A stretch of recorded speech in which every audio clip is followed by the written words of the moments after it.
Hello students, आप सभी लोगों का रे क्लासेस के इस ऑनलाइन प्लेटफॉर्म पे स्वागत है। तो बच्चों, हम लोग प्रीवियस क्लास में क्या कर रहे थे, characteristics of a chemical reaction हम लोग ये पढ़ रहे थे। और इसमें मैंने आपको दो चीज़ें पहले पढ़ा दी थी कि चेंज इन स्टेट और चेंज इन कलर, दो चीज़ मैंने आपको बताई थी और उसको एग्जांपल्स के थ्रू समझाया भी था आपको। बहुत सारे केमिकल रिएक्शंस भी आपको बताए थे जिसमें ये चीज़ें होती हैं। तो चलो आज हम उसी कैरेक्टरिस्टिक को आगे बढ़ाते हैं और अब अगली कैरेक्टरिस्टिक के बारे में बात करते हैं, जो क्या है हमारा चेंज इवोल्यूशन ऑफ गैस। हम जो बात कर रहे हैं इसमें क्या होगा कि गैस इवॉल्व होगी। तो देखो, अब तो ये बहुत सारे एग्जांपल्स आप याद भी हो गए होंगे कि गैस कहाँ इवॉल्व होती है। तो देखो, हम सीधे एग्जांपल्स पे ही चलते हैं, क्योंकि ऐसे केमिकल रिएक्शन जिसमें गैस निकलती है उसको हम लोग क्या बोलते हैं, उसको हम लोग इवोल्यूशन ऑफ गैस की कैरेक्टरिस्टिक के अंदर रखते हैं। तो देखो, जैसे पहला एग्जांपल हम लोग लेते हैं। जैसे अभी आप पढ़ चुके हो कि हमने जिंक लिया था, जिंक के ग्रेनुअल्स लिए थे, प्लस आपने डाइल्यूट H2SO4 लिया था। तो क्या बना था भाई, जिंक सल्फेट बना था ZnSO4 प्लस क्या निकलेगा, हाइड्रोजन गैस। ये देखो, हाइड्रोजन गैस बनी, ये रिलीज हो रही है, इसलिए ये किसके अंदर आएगी, इवोल्यूशन ऑफ गैस। तो ये हमारा सॉलिड था, ये लिक्विड है, ये भी सॉलिड आया, ये एक्वस सॉल्यूशन आएगा, ये भी हमारा क्या है, एक्वस सॉल्यूशन है। अब धीरे धीरे आपको रिएक्शंस याद हो जाने चाहिए, ठीक। ये पहला एग्जाम्पल हो गया। चलो दूसरा एग्जाम्पल की तरफ चलते हैं। जैसे मान लिया आपने क्या लिया, आयरन सल्फाइड ले लिया, FeS, इसका नाम है आयरन सल्फाइड। क्या नाम है, आयरन सल्फाइड। आपने क्या किया, आयरन सल्फाइड लिया। अब आपने इसमें क्या किया, ये हमारा सॉलिड फेज में, ठीक है। हमने इसमें क्या किया, फिर से H2SO4 डाइल्यूट H2SO4 मिलाया, डाइल्यूट H2SO4 इसमें मिक्स किया। जब ये आयरन सल्फाइड लिया और डाइल्यूट H2SO4 इसमें मिक्स किया तो हमें क्या मिलेगा, FeSO4 मिलेगा। इसका नाम होता है फेरस सल्फेट। क्या नाम होता है, आयरन सल्फाइड या फेरस सल्फाइड, ये है फेरस सल्फेट।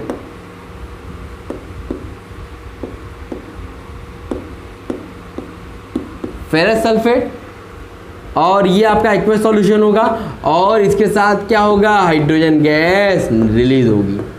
तो यहाँ से भी हमें हाइड्रोजन गैस निकल रही है। ये देखो, एरो लगाने का मतलब है गैस क्या होती है, हल्की होती है तो वो ऊपर उड़ेगी, तो वो इसलिए एरो लगा के दिखाता है। इसका मतलब ये गैस है। जैसे यहाँ पे या तो नीचे G लिखो, G का मतलब गैस है, या तो एरो लगा दोगे तो भी समझ आएगा ये गैसियस फेज में है। चलो आगे फिर चलते हैं तीसरे एग्जाम्पल की तरफ। जैसे मान लो, ये सबसे अच्छा एग्जाम्पल है और ये बहुत यूज होता है। जैसे आपने पोटेशियम क्लोरेट ले लिया, KClO3, इसका नाम है पोटेशियम क्लोरेट। क्या है, पोटेशियम क्लोरेट। ये पोटेशियम क्लोरेट आपका क्या है, सॉलिड फेज में है। सॉलिड फेज में पोटेशियम क्लोरेट अवेलेबल है। आपने क्या किया, इसको हीट किया। हीट किया किसकी प्रेजेंस में किया, MnO2, मैग्नीज डाइऑक्साइड के, मैग्नीज ऑक्साइड के प्रेजेंस में इसको हीट किया। ये MnO2 जो है ये किसकी तरह वर्क करता है, ये कैटलिस्ट की तरह वर्क करता है। अभी आप पढ़ोगे कैटलिस्ट क्या होता है, जो किसी रिएक्शन की रिएक्टिविटी को बढ़ा देता है, वो उसको बोलते हैं कैटलिस्ट। तो ये हमने पोटेशियम क्लोरेट लिया, इसको हीट किया मैग्नीशियम ऑक्साइड के प्रेजेंस में, तो यहाँ से क्या बन जाता है, यहाँ से बनता है पोटेशियम क्लोराइड 2KCl प्लस क्या निकलता है, 3O2, ऑक्सीजन। तो ये क्या है, ऑक्सीजन हमारी गैस, और ये हमारा क्या है, पोटेशियम क्लोराइड। पोटेशियम क्लोराइड ये हमारी क्या हो गई, ये रिएक्शन जो होता है, this reaction is used for preparation of oxygen. इसको लिख लीजिए, बहुत इंपॉर्टेंट है। This reaction is used for preparation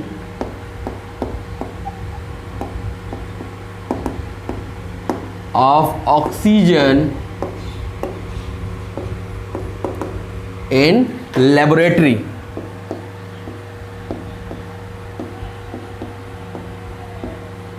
इस मेथड का हम लोग यूज कहाँ करते हैं? लेबोरेटरी में ऑक्सीजन को प्रोड्यूस करने के लिए। अगर हमें लैब में ऑक्सीजन की जरूरत पड़ेगी तो हम यही रिएक्शंस यूज करेंगे, केमिकल रिएक्शन कराएंगे और ऑक्सीजन जो रिलीज होगी उसको हम लोग यूज कर लेंगे। ठीक है, तो ये बहुत अच्छा एग्जाम्पल है जिसमें हम लोग क्या करते हैं, ऑक्सीजन को प्रोड्यूस करते हैं। कहाँ पे? लैब में प्रोड्यूस करते हैं। ठीक है, तो ये 3 एग्जाम्पल नोट कर लो, फिर 1-2 एग्जाम्पल और कराते हैं। नोट कर लिया? चलो,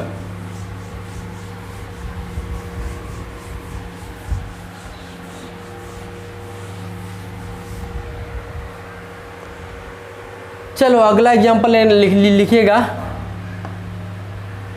क्या है? जब आप कोई भी फ्यूल बर्न करते हो, कोई भी फ्यूल बर्न करते हो, फ्यूल मतलब कोई भी तेल बर्न करते हो, तो उससे क्या निकलता है? कार्बन डाइऑक्साइड गैस निकलती है। कोई भी फ्यूल जलाते हो, चाहे आप पेट्रोल ले लो, चाहे डीजल ले लो, चाहे केरोसिन ले लो, चाहे एलपीजी ले लो, सब जो जलाते हो उसमें क्या निकलता है? CO2 गैस निकलती है। तो ये भी क्या है? गैस प्रोड्यूस करने के लिए केमिकल रिएक्शन है। तो लिख लीजिएगा, इवोल्यूशन ऑफ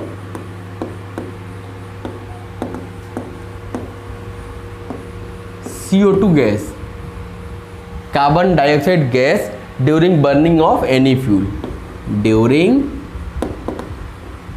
बर्निंग ऑफ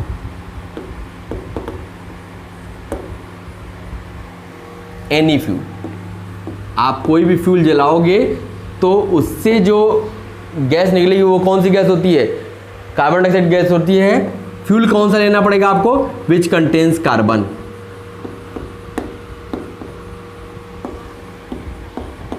आपको फ्यूल वो लेना है जिसमें कौन हो? कार्बन हो। जब कार्बन होगा तभी कार्बन डाइऑक्साइड गैस रिलीज होगी, ये भी याद रखिएगा।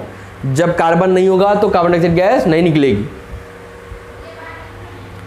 अब देखो अगला एक एग्जांपल और लिख लो, जैसे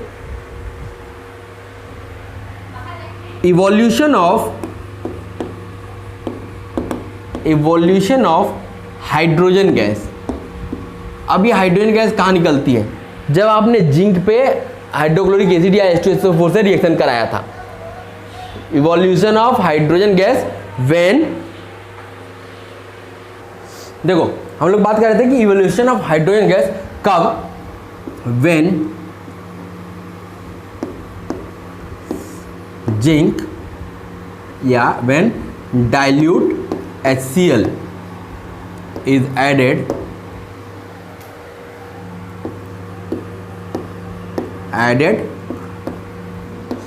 टू जिंक।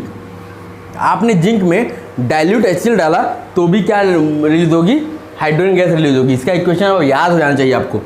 आपने जिंक लिया प्लस HCl लिया, अब यहाँ जिंक सॉलिड लिख लीजिए, यहाँ HCl डाइल्यूट लिख लीजिए। अब ये कन्वर्ट होगा तो क्या हो जाएगा? ZnCl plus H2। अब ये H2 गैस क्या हो गई? रिलीज हो गई और ये आपका एक्वस सॉल्यूशन हमको मिल गया। तो इस तरीके से ये हमारा कौन सा कैरेक्टरिस्टिक था? तीसरा कैरेक्टरिस्टिक था, जिसमें क्या होती थी? गैस निकलती थी। जिसमें क्या होती थी? गैस रिलीज होती थी। तो ये हमारा थर्ड कैरेक्टरिस्टिक था। ठीक है, तो इसको नोट कर लीजिए। फिर हम लोग आगे चलते हैं और अपने चौथे कैरेक्टरिस्टिक की तरफ बढ़ते हैं। नोट कर लिया? चलो,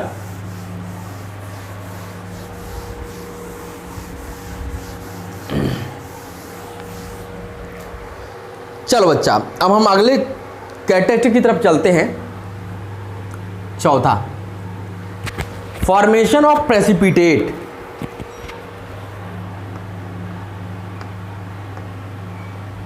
देखो एक ही एग्जांपल हर जगह आएगा, फॉर्मेशन ऑफ प्रेसिपिटेट, कि प्रेसिपिटेट कैसे बनता है। जैसे आपने जो सॉलिड फॉर्म होता है उसी को हम लोग प्रेसिपिटेट बोलते हैं। अब बहुत सारे एग्जांपल्स आपके दिमाग में आ भी रहे होंगे। ठीक है, देखो ये प्रेसिपिटेट क्या होता है पहले इसके बारे में लिख लो, फिर हम लोग बताते हैं आगे। लिखिएगा।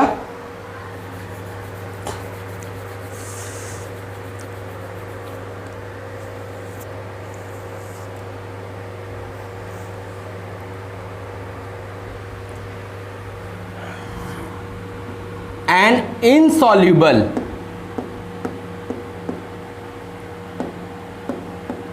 एक क्या इनसॉल्यूबल अगर सब्सटेंस फॉर्म होता है,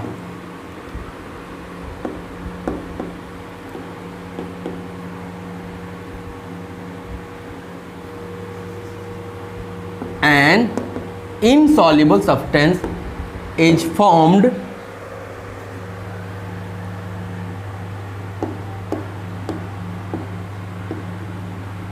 when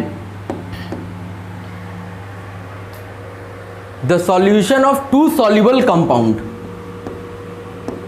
the solution when the solution of two soluble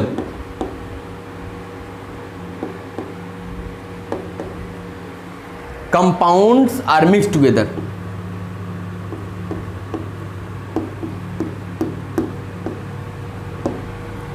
are mixed together,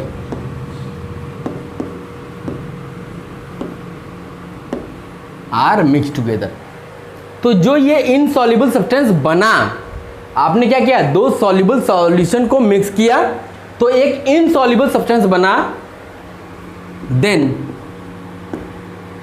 that insoluble substance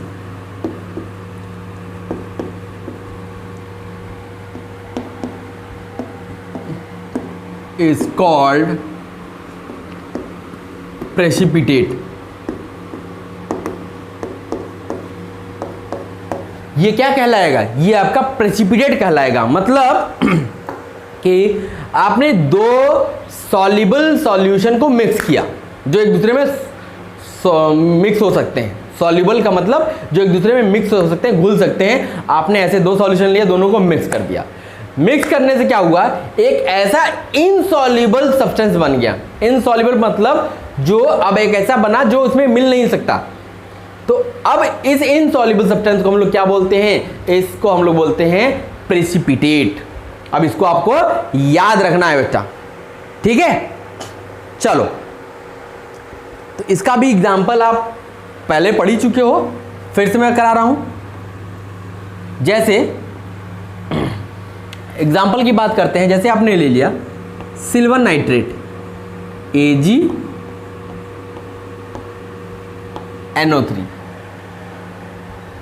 AgNO3 हमने सिल्वर नाइट्रेट लिया। ये हमारा क्या है, एक्वस सॉल्यूशन है। ये हमारा क्या है, एक्वस सॉल्यूशन है, ठीक है। मतलब पानी मिला हुआ सॉल्यूशन है AgNO3 का। इसमें आपने क्या मिलाया, इसमें आपने सोडियम क्लोराइड मिलाया NaCl, मतलब ये भी एक्वस सॉल्यूशन है। नमक को आपने पानी में घोल दिया, वो सॉल्यूशन ले लिया और इसमें AgNO3 में मिक्स कर दिया। जब इन दोनों को आपने मिक्स किया तो बना क्या, बना सोडियम नाइट्रेट NaNO3,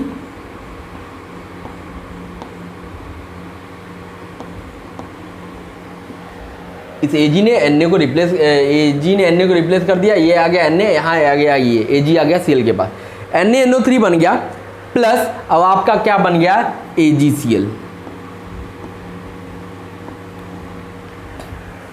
अब देखो ये भी एक्वस सॉल्यूशन था, ये भी एक्वस सॉल्यूशन है, और ये जो बना ये भी एक्वस सॉल्यूशन है। तो चेंज कहाँ हुआ, जो ये AgCl बना, सिल्वर क्लोराइड जो बना, ये आपका क्या होता है, ये आपका सॉलिड होता है। और ये किस कलर का होता है, ये आपका वाइट कलर का होता है। तो ये हमारा क्या कहलाएगा, ये हमारा प्रेसिपिटेट कहलाएगा, प्रेसिपिटेट।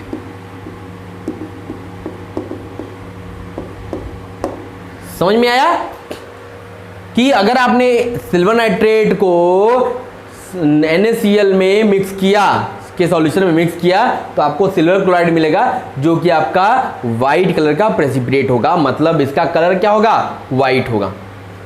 ओके, चलो नोट कर लो इसको, फिर आगे चलते हैं।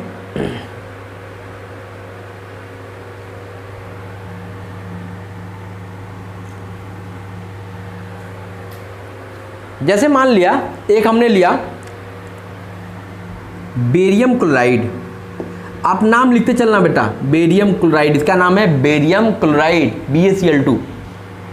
इसमें आपने क्या किया, H2SO4, ये क्या लिया है आपने, डाइल्यूट H2SO4 मिक्स किया, और ये बेरियम क्लोराइड जो है ये भी आपका एक्वस सॉल्यूशन ही है, ठीक है। इसमें आपने डाइल्यूट H2SO4 मिक्स किया तो आपको क्या बन गया, ये बन गया बेरियम सल्फेट, BaSO4, ये आपका सल्फेट बन गया बेरियम का, प्लस क्या बनेगा, HCl, और HCl गैस बन गई। तो देखो HCl तो आपका गैस का एक्वस सॉल्यूशन ही है, ये आपका एक्वस सॉल्यूशन है, लेकिन जो बेरियम सल्फेट बना, BaSO4 बना, ये भी क्या है, ये भी एक वाइट प्रेसिपिटेट है।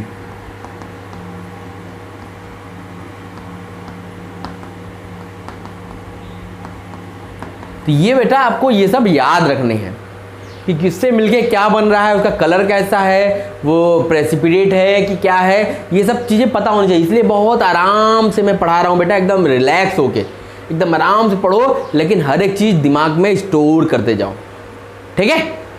चलो नोट करो, तो एक और एग्जाम्पल आपको बताता हूँ, नोट कर लिया। चलो एक और एग्जाम्पल मैं आपको बताता हूँ। जैसे क्या है, अगर आपने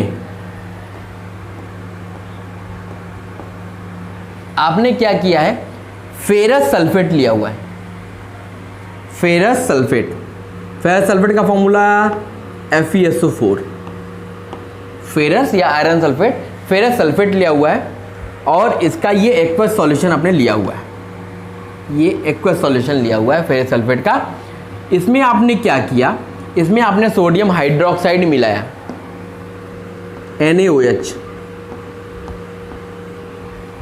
NaOH मिलाया, और ये भी आपका एक्वस सॉल्यूशन ही है।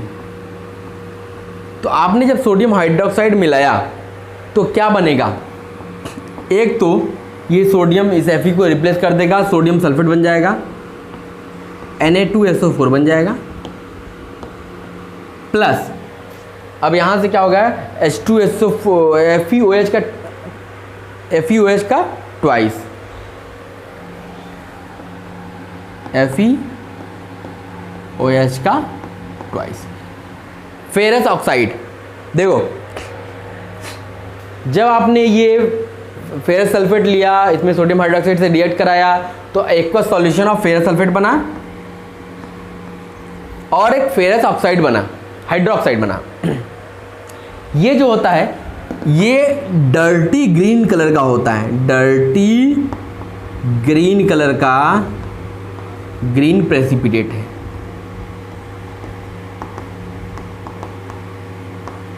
ये क्या है, गंदे कलर का ग्रीन कलर का प्रेसिपिटेट होता है ये।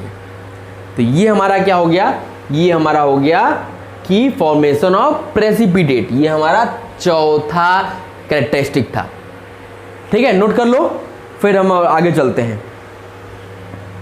नोट कर लिया बच्चा? चल, नोट करने के लिए बेटा क्या होता है कि आप, जब मैं हट जाता हूँ बोर्ड से, तो आप इसको वीडियो को पॉज कर लिया करो, आराम से लिखा करो, फिर उसके बाद रेज्यूम कर लिया करो। इससे क्या होगा, आपका भी टाइम बचेगा और हमारा भी टाइम बचेगा। और या तो पॉज करके उसका स्क्रीनशॉट ले लिया करो और आराम से लिख करके उसको डिलीट कर दिया करो। ऐसा करोगे तो आपको लिखने में भी दिक्कत नहीं आएगी और समझने में भी दिक्कत नहीं आएगी। एक होता है कि डायरेक्ट लिखोगे समझोगे तो चीज़ें उतनी क्लियर नहीं हो पाती हैं, लेकिन अगर आपने आराम से लिख रहे हैं तो धीरे धीरे बाद में समझ सकते हैं उसको। चलो अगले की तरफ चलते हैं। अगला कैरेक्टरिस्टिक क्या है? Energy changes. Energy changes. अब ऐसे केमिकल रिएक्शन जिसमें एनर्जी क्या होती है? चेंज होती है। तो कोई भी केमिकल रिएक्शन होगा, all the chemical reactions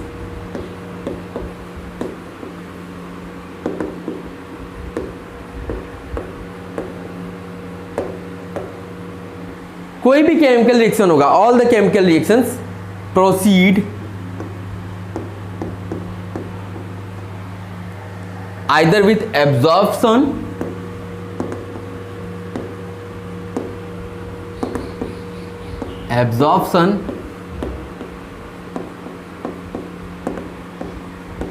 or release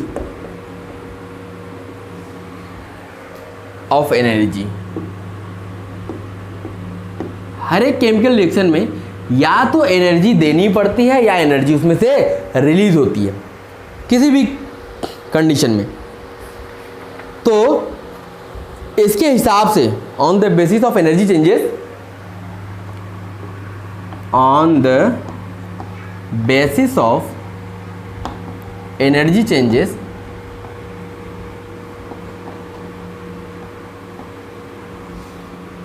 chemical reaction is of two types.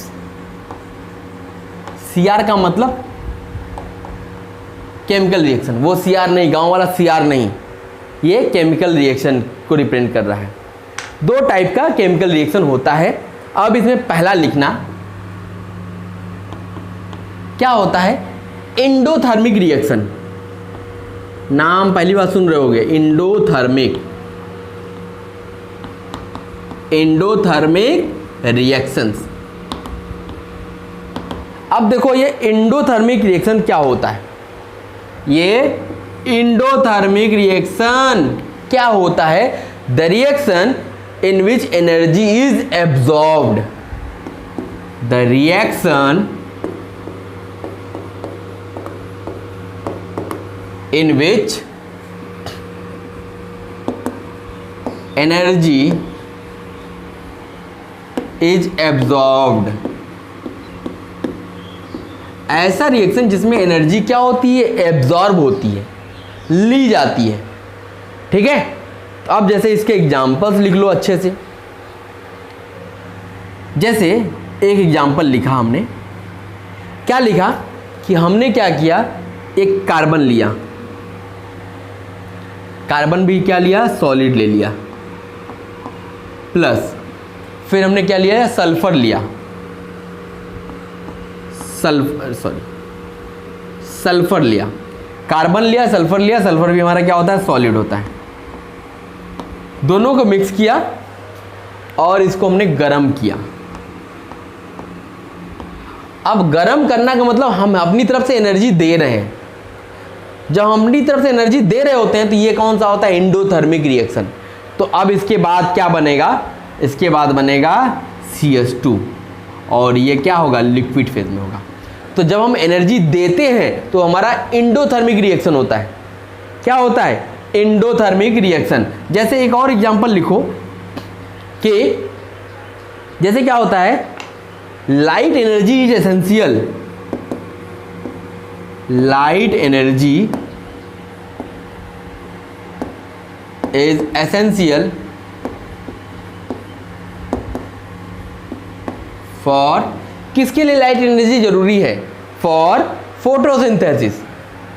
जो पेड़ पौधे अपना खाना बनाते हैं उसके लिए लाइट एनर्जी जरूरी है, अदरवाइज वो पौधे सूख जाएंगे। अगर आप कितना भी अच्छा पौधा हो उसको ले आकर छाँव में रख दो, अंधेरे में रख दो, तो पौधा सूख जाएगा। क्यों? क्योंकि वो अपना खाना ही नहीं बना पाएगा, वो खा ही नहीं पाएगा, तो कैसे जिंदा रहेगा? तो ये क्या होता है कि लाइट एनर्जी जरूरी होती है। तो इसका मतलब ये भी क्या है? Endothermic reaction. मतलब जिस रिएक्शन में, जिस केमिकल रिएक्शन में आपको एनर्जी देनी पड़ती है, एनर्जी की जरूरत पड़ती है, वो रिएक्शन कैसा होता है? एंडोथर्मिक रिएक्शन होता है। समझ में आई बात? चलो अब अगला डालो हेडिंग एक्सोथर्मिक। कौन सा रिएक्शन बेटा? Exothermic reaction. कौन सा रिएक्शन? एक्सोथर्मिक। फिर से कौन सा? एक्सोथर्मिक। लिखो, हेडिंग डालो, एक्सो। एक्स मतलब एक्सो का मतलब निकलना, एक्सोथर्मिक।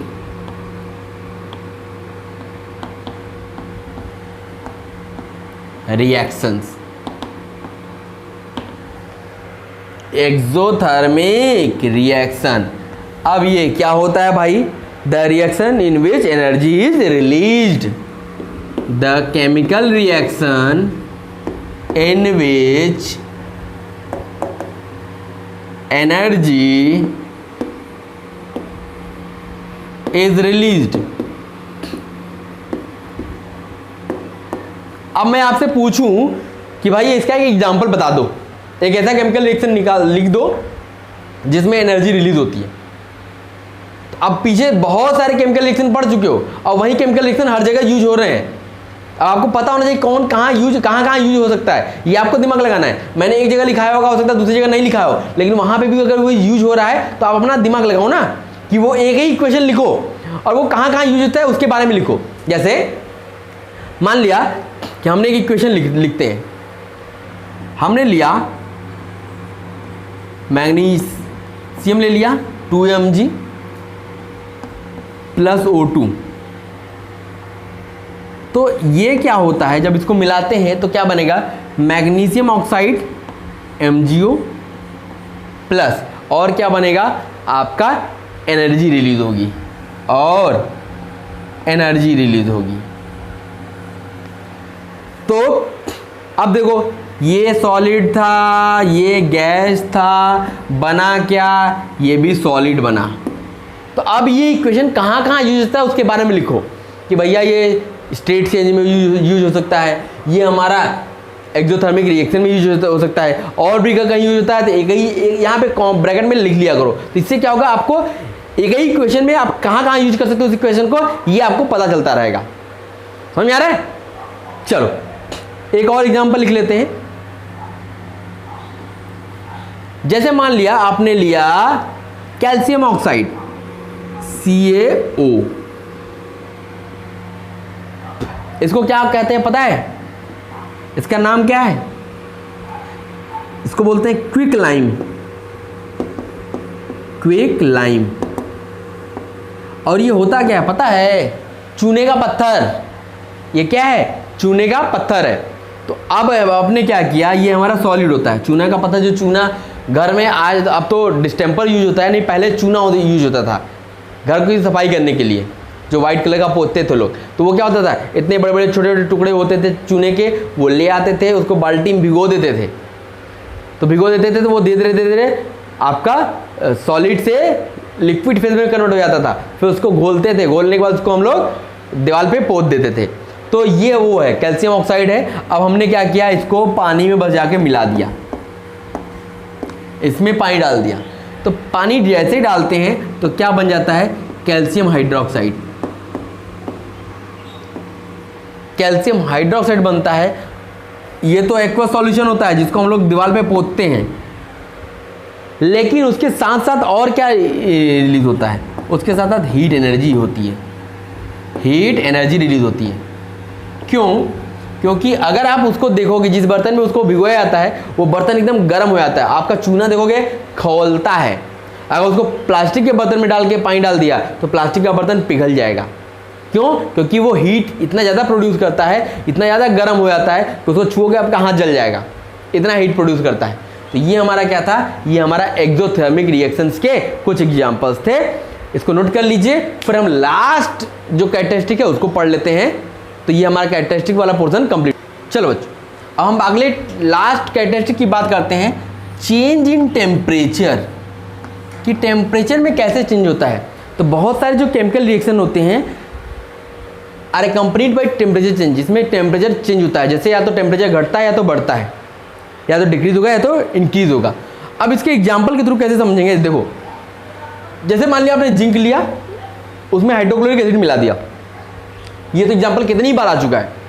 और जिस फ्लास्क में आपने रखा है जिंक को, उसका ऊपर हाइड्रोक्लोरिक एसिड मिला रहे हैं या H2SO4 मिला रहे हैं, तो आपका क्या होगा, कुछ देर में आप देखोगे फ्लास्क नीचे से गर्म हो जाएगा।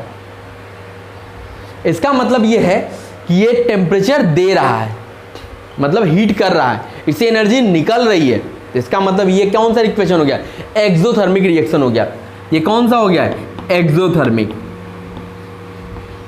तो ये एक्सोथर्मिक के एग्जांपल में भी जाएगा, ठीक है। तो ये तो हो गया जब हीट रिलीज कर रहा है, टेम्परेचर बढ़ रहा है। दूसरा एग्जांपल देखो, अगर रिएक्शन आप कराते हो बेरियम हाइड्रोक्साइड से और अमोनियम क्लोराइड का, बेरियम हाइड्रोक्साइड और अमोनियम क्लोराइड का आपने रिएक्शन कराया, तो ये क्या होगा, आप देखोगे कि जो जिस टेस्ट ट्यूब में आपने बेरियम हाइड्रोक्साइड रखा था और जिसमें आपने NH4Cl अमोनियम क्लोराइड डाला था, कुछ देर के बाद वो टेस्ट ट्यूब नीचे से ठंडा हो जाएगा, वो आपका कूल हो जाएगा। तो इसका मतलब है अब यहाँ टेम्परेचर क्या हो रहा है, कम हो रहा है। तो ये टेम्परेचर डिक्रीज का एग्जाम्पल हो गया।